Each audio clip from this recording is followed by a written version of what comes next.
Hello everyone, good morning. Welcome to Sanchita daily lifestyle blog. আর আমি সঞ্চিতা চলে এসেছি একটা নতুন ব্লগ নিয়ে। প্রতিদিনের মতো আজকের দুপুরের খাবারে বানাবো কলমি শাক ভাজা, সাথে রয়েছে ঝিঙে আলু দিয়ে টাটকা মাছের ঝোল আর ভাত।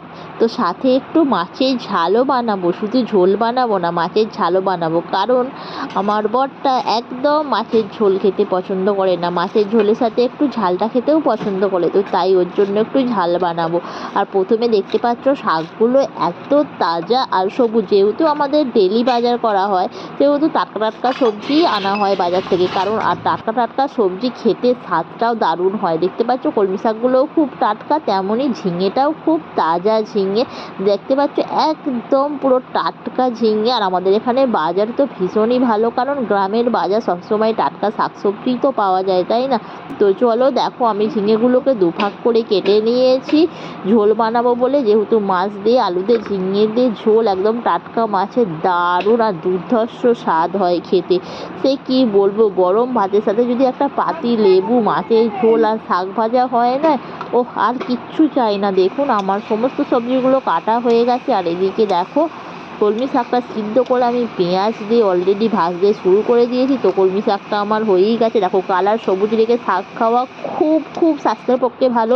আর এদিকে দেখো টাটকা মাছ, আর এটা হলো মৃগেল মাছ। তো আজকে বানাবো মৃগেল মাছ দিয়ে ঝিঙে আলু দিয়ে একটা ঝোল। আর দেখো মাছগুলো আমি ভেজে নিচ্ছি।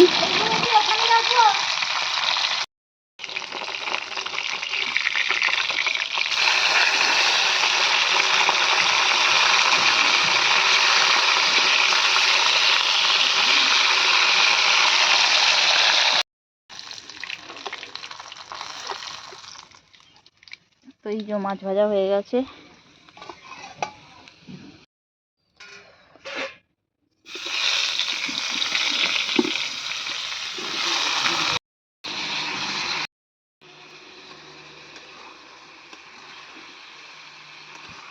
তো এদিকে দেখো তেলের মধ্যে আমি একটু ফোড়ন দিয়ে আর ঝোলটা বসিয়ে দিলাম। দেখতে পাচ্ছ ঝিঙেগুলো হালকা ফুলকা করে ভেজে নিয়েছি, আদা দিয়েছি আর কাঁচা লঙ্কা ভেঙে দিয়ে দিচ্ছে। ঝিঙে তো তেলের মধ্যে দিলেই একদম পুরো নেতিয়ে যায়।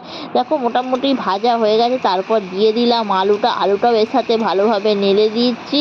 আর 5 ফোড়ন দিলে ঝোলটার খুব সুন্দর টেস্ট হয়, দারুণ খেতে হয়। আমি মাছের তেলের মধ্যে ঝোলটা বানাচ্ছি, আর মাছের তেলের মধ্যে যদি ঝোলটা বানানো হয় আরও 4 গুণ স্বাদ বেড়ে যায়। দেখো সমস্ত কিছু সবজিগুলোকে হালকা ফুলকা করে ভেজে আমি জল ঢেলে দিলাম। এবার জাস্ট ফুটবে আর আমি মাছগুলো দিয়ে দেবো, আর মাছের ঝোল আমার পুরো কমপ্লিট হয়ে যাবে। দেখো কালারটা পুরো সেই হয়েছে, আর গরম ভাতের সাথে জাস্ট জমে যাবে না। আর এই দেখো পুরো সিদ্ধ হয়ে গেছে, আমি মাছগুলো দিয়ে দিলাম, আর শেষে আমি মাছের ঝালটাও বানিয়ে নিলাম।